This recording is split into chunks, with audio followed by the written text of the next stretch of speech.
something that I'm too old to do. Yeah. Go ahead. Yeah. And I think you and I both know what we could do if we wanted to get our channels up to 100,000. We know what to talk about. We know who to instigate. We know what beefs to start. And I see YouTubers who I once respected just doing just weird, corny stuff just to get views and subscribers.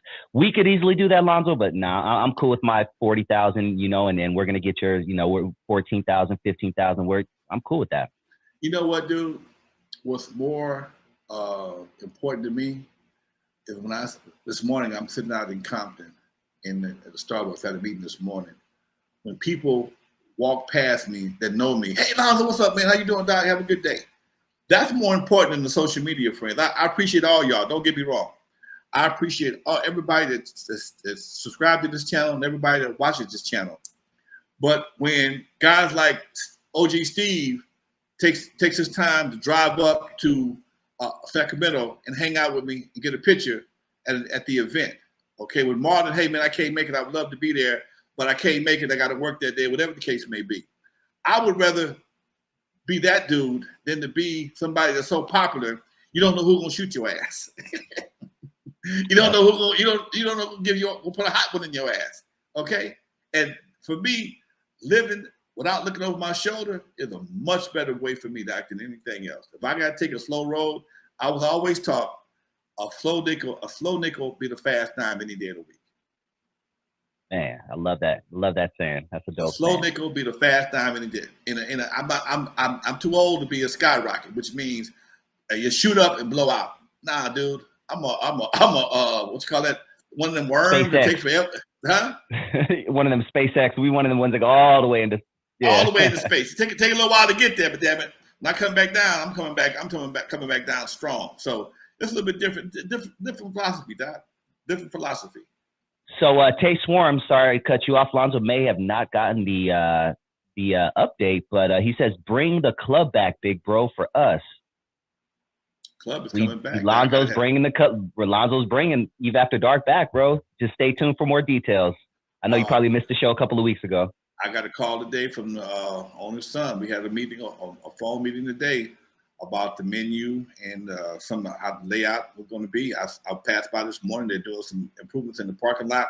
We had an issue back in the day. People, because the club sits right next to a gas station, and they have access through the gas station through the parking lot. So the parking lot's kind of divided on two sides. People also, homeless people, whatever the case may be, tend to park behind the club, you know, and camp out. So we're putting up, he's putting up chains around the parking lot and the fence to keep that from happening. So also we'll protect the cars when people come through. So, you know, it's a slow process. It's a different process. Like I said, I'll be there. I'm gonna be there in a not really high management, high consultant position. I like going to bed at 12 o'clock. If I can be there, if I can be home by 12, and I won't be there every night. I don't have to be there every night. And that's the beauty of it. I ain't got to be there every night. Okay. If I got something to do, I go do it. I'm not committed. I'm committed, but I'm not committed. And that's the part I love about it. Yeah, man. Good stuff. Good stuff. If you guys haven't already, please hit that like button. And if this is your first time joining the channel and you like what you hear, please hit that subscribe button. You are tuned into Not Without Alonzo with Alonzo Williams. I am Dusty Vision. Welcome to the show. If you guys have any questions, post them in the chat and I will get to them. Let's talk a little hip hop, Lonzo. I was listening to one of your old interviews and you mentioned a show in Sacramento. Your quote was, "We had to get out of that town fast. Y'all never believe what YELLA did." You remember that story? Yeah, I remember that story. Okay, break it down. Talk to us. What happened? What the hell did YELLA do? I think we might have been in Stockton, though. I think it was in Stockton. Could have been Stockton, my bad. I think it might have been Stockton. And we were up, it was us, Russ Parr from the Bobby Jimmy and the Critters, LA Dream Team, Arabian Prince, Wreckin' Crew. We rented a mobile home and went up to Stockton to do a show. And it was a great show. And we had girls everywhere. Wreckin' Crew always attracted women. And after the show, the sheriff came to the show, to the hotel, couple of cars and shit. Like, what's going on? He looking for his daughter, okay? He looking for his daughter. I I don't know where his daughter is, okay? But somebody knew where she was, and she was somewhere close to YELLA, okay? And she was a little slow, okay?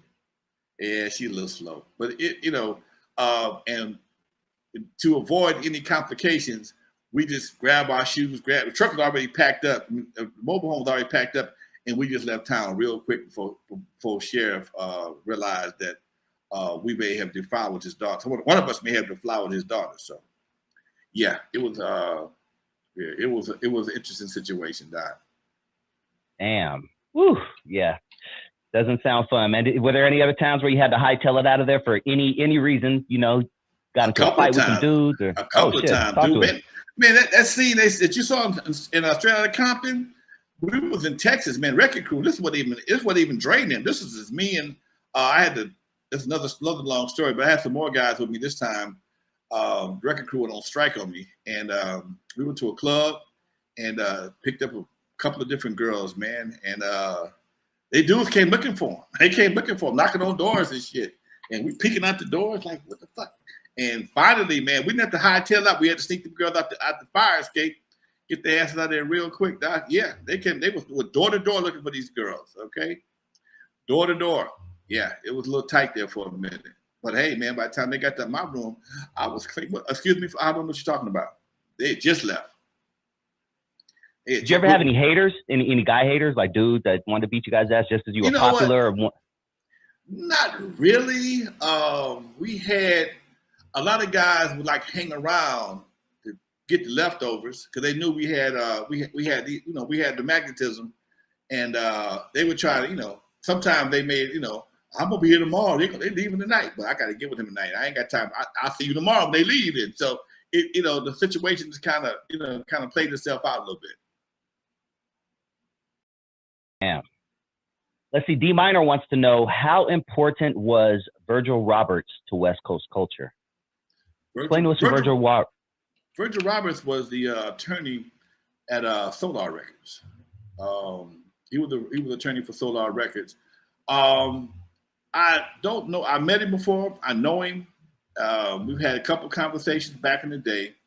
But I think he worked more with Suge and Death Row when they were with Dick Griffey's studio over off of Highland. One thing I can say, Virgil made a comment in a video that was all wrong. And he said, yeah, somebody from WRECKIN CRU, they got beat up by Suge. That never happened. Okay? That never happened. It was actually somebody else close to us that got beat up by Suge, but it wasn't nobody from the WRECKIN CRU. But yeah, he was important. He played a role because Dick Griffey at one point in time was trying to set up a distribution network just like Michel'le. But when I saw his contract, that's something that was thick. Thick in the contract, the more fucking he about to get. Okay. Oh no, I wouldn't sign that. I see Michel'le's contract only was like 2 pages. But his contract wasn't even a contract, it was press and distribution. I would press your records for a 15%, press and distribute your record for 15%, 15% distribution fee plus cost of the records. Okay, so initially it was simple. He press your records up, distribute them, and he would take 15% and give you the rest of the money. But he never kept his books. Oh man, it was horrible. So when I saw Dick Griffey's contract, he said he was giving you the same thing, but on paper, oh no, it was a shish kebab. I call it a shish dick, about this big in there. Oh no, we're not doing that.